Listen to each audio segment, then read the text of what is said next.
Coming up on 5 Minute News. Queen Elizabeth II laid to rest and mourned by the world. Ukraine making more ground into liberated lands. And a 7.6 magnitude earthquake shakes Mexico's Pacific coast. It's Tuesday, September 20. I'm Anthony Davis. The world bid farewell to Her Majesty Queen Elizabeth II on Monday with a state funeral that drew presidents and kings, princes and prime ministers, and crowds in the streets of London and at Windsor Castle to honour a monarch whose 70-year reign defined an age. In a country known for pomp and pageantry, the first state funeral since Winston Churchill's was filled with spectacle. Before the service, a bell tolled 96 times for each year of Queen Elizabeth's life. Then 142 Royal Navy sailors used ropes to draw the gun carriage carrying her flag-draped coffin to Westminster Abbey, where pallbearers carried it inside, and about 2,000 people, ranging from world leaders to healthcare workers, gathered to mourn. The trappings of state and monarchy abounded. The coffin was draped with the royal standard, and atop it was the imperial state crown, along with the sovereign's orb and sceptre. But the personal was also present. The coffin was followed into the church by generations of Queen Elizabeth's descendants, including King Charles III, heir to the throne Prince William, and 9-year-old George, who is second in line. On a wreath atop the coffin, a handwritten note read, "In loving and devoted memory," and was signed Charles R. for Rex, or King. During the committal ceremony in St. George's Chapel in the grounds of Windsor Castle, the Dean of Windsor, David Connor, praised Queen Elizabeth for her life of unstinting service to the nation, but also her kindness, concern, and reassuring care for her family and friends and neighbours. Then the crown and the orb and sceptre were removed from the coffin, separating them from the Queen for the last time. Her coffin was lowered into the royal vault through an opening in the chapel's floor. King Charles looked weary and emotional as mourners sang the national anthem.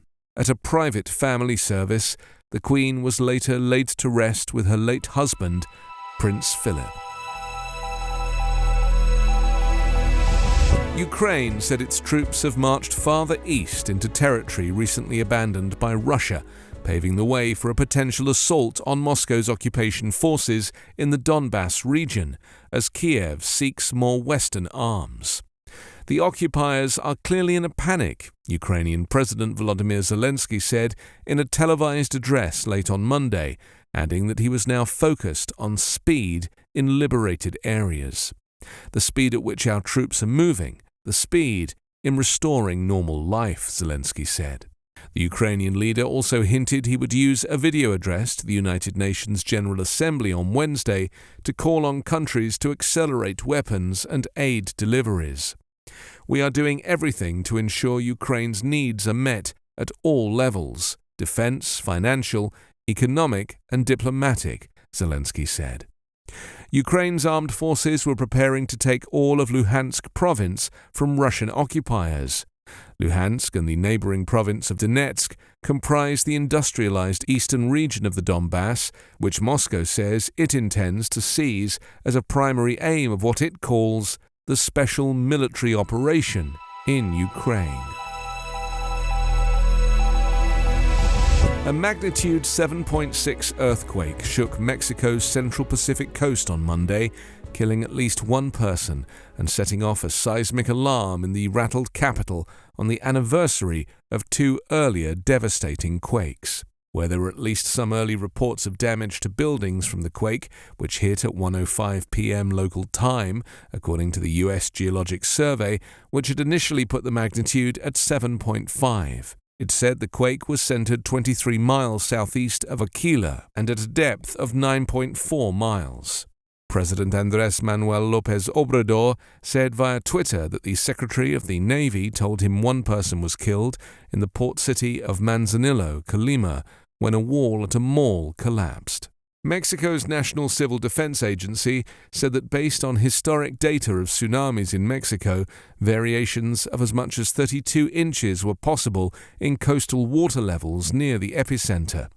The U.S. Tsunami Warning Center said that hazardous tsunami waves were possible for coasts within 186 miles of the epicenter. Alarms for the new quake came less than an hour after quake alarms sounded in a nationwide earthquake simulation, marking those major quakes that struck on the same date in 1985 and 2017. The magnitude 8 quake centered near the coast of Guerrero State in 1985 and killed at least 9,500 people.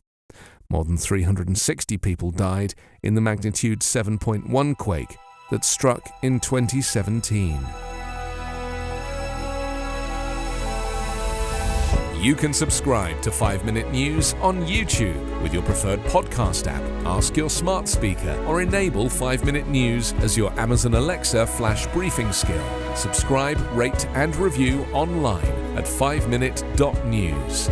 5 Minute News is an Evergreen podcast covering politics, inequality, health and climate, delivering independent, unbiased and essential world news daily.